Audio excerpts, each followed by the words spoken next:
আমরা এই বড় হাঁড়িটা করে করব চিকেন কিমা তেহারি। দেখো তোমাদের কি কি ইনগ্রেডিয়েন্টস দিচ্ছি, তোমরা জানতে চেয়েছিলে। তোমরা এইভাবে করে খাবে, ভালো লাগবে। এই দেখো চিকেন কিমা করে নিয়ে এসছে আগের দিন।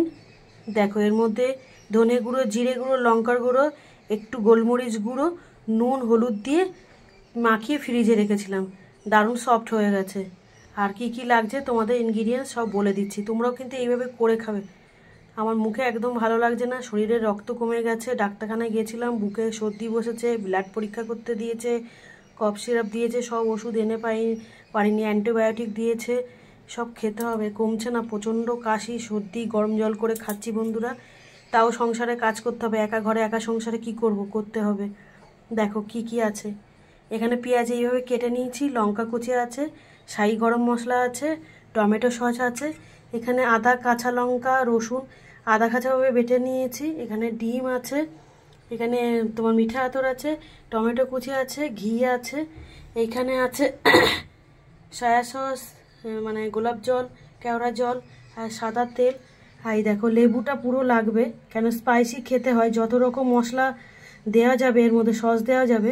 আরও 2 রকম সস আছে ফ্রিজে, সয়া সস আর হট গার্লিক সস, ওটাও আনবো। এখানে জায়গা নেই তাই আনতে পারিনি। আর এই দেখো ভেজের সব কেটে জলের মধ্যে ভিজিয়ে রেখেছি আমি, তো আস্তে আস্তে করব। আর এই দেখো বন্ধুরা গোলমরিচ গুঁড়িয়ে নিয়েছি, গোলমরিচ না দিলে টেস্টই হবে না। তা আমি এইরকম ইনগ্রিডিয়েন্টস দিয়ে করি, তোমরা কিভাবে করে খাও আমাকে জানাবে। দারুণ রেসিপি হয় এটা, চিকেন কিমা দিয়ে করলে তো দারুণ লাগে। আর তোমাদের দাদাভাই ডাক্তার দেখে আসার সময় অনেক চিংড়ি মাছ নিয়ে এসছে, সেইগুলো দিয়ে ছাড়িয়ে বেছে কুটার সময় হয়নি, আজকে এইগুলো দিয়েই করে ফেলছি। তোমাদের ফাইনাল লুকস অন্য কোনো ভিডিওতে শেয়ার করে দেবো।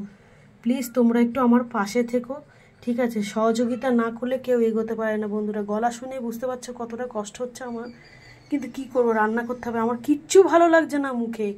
তোমাদের দাদাভাই কালকে তোমাদের সাথে শেয়ার করেছি, মাছ ভাজা ডাল সিদ্ধ করে দিয়েছিল, আর পাচ্ছি না গো খেতে, বুকে বড্ড কষ্ট হয়। ইনহেলার ব্যবহার করি আমি।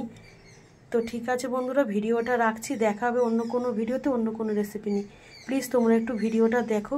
আর এই দেখো ভাতটা বসিয়ে দিয়েছি, এই ভাতটা শক্ত থাকতে উপর দিয়ে নিয়ে বড় হাঁড়িতে ব্যবহার করে নেবো। ঠিক আছে বন্ধুরা, রাখি তাহলে এখানে।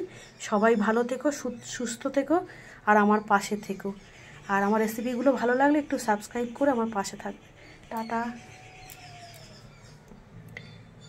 একটু বড় ভিডিও তো, কোনো প্রবলেম নেই। ঠিক আছে, ভাতটা উপর দিয়ে নিলাম, রাখলাম।